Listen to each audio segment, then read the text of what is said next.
Hello. We're just going to go through a little flexibility and mobility routine that I'm currently running through for my lower body sessions. Start off with a band. You'll need a mat. You'll need a mat and a band for the session. Start off, sling the band around your shoulder. Start off with a hamstring stretch. On the hamstring stretch, you're trying to push the legs straight. Keep your pelvis flat on the floor throughout.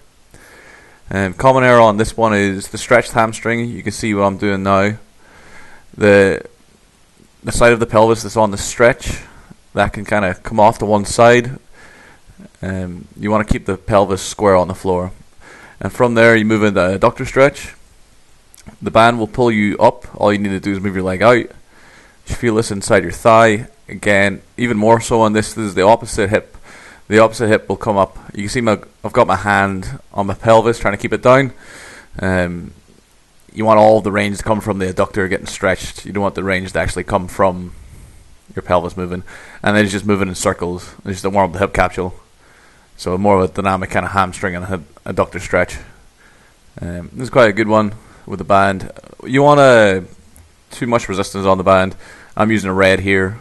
The heaviest resistance bands we have are the greens, and the lightest are the purples. The red's the second one, so it's not really quite a lot of tension. On the hamstring stretch, you keep the foot dorsiflexed, that is toes pointing up. Try to get your knees straight. I could have my knee straighter there. Not really doing that as well as it could be. You'll get a good view of my hips from this side. Again, I've got my hand on it because I'm trying to feel where it is and keep it flat. And we move through the adductor stretch. Again, you can see me trying to correct it. Push the hips down. Kind of get the stretch on the adductors. And then after, we hold this for about 20 seconds on each static position, just to begin with. Just kind of, you can do a bit of a warm up as well. It normally takes me about 60 minutes to walk in, 40 to 60 minutes to walk in the gym. So by the time I get into the gym in the morning, I'm normally pretty warm anyway, so I just go straight into stretching. Again, just rolling through this hip opener. This is quite a good one. Really quite liked it. It takes me a while now to get into kind of squat. Now I'm finding this kind of routine is helping quite a lot. The next one's just it's another adductor stretch.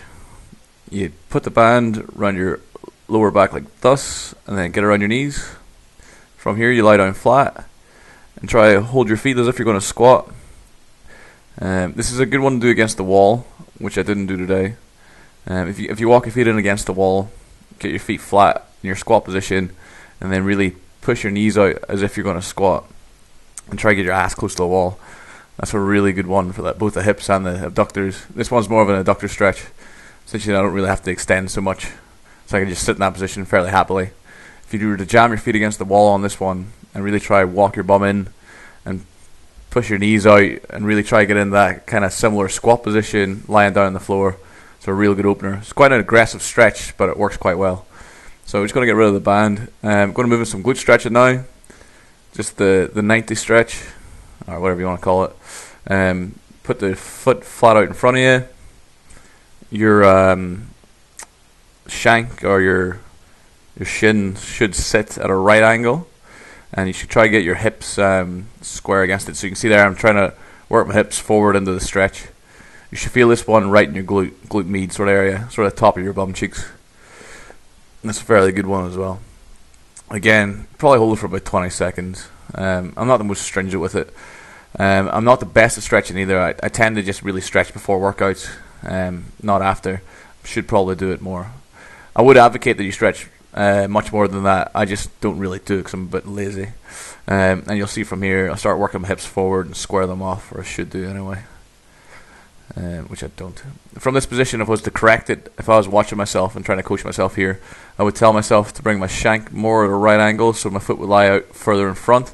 I would have my hips more square and have the rear leg kind of straight on like it is just there. So I'm just trying to do a bit of an opener here, just messing around, not really getting anywhere with it. So I just move into just a straightforward groin stretch that you'll see in some of Kelly Starlett's videos. I'm the guy from Ability WOD, really good resource if you haven't come across it.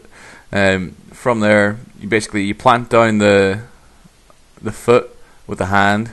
From there, push out with the elbow against the leg, and you want to push your belly button away from the leg. That's a really good one just for opening up the groin. And that's about it. You could go further on. Normally what I would do after that is I do a goblet squat hold, which I'll maybe cover at another time. It's a really good one as well. That concludes this episode.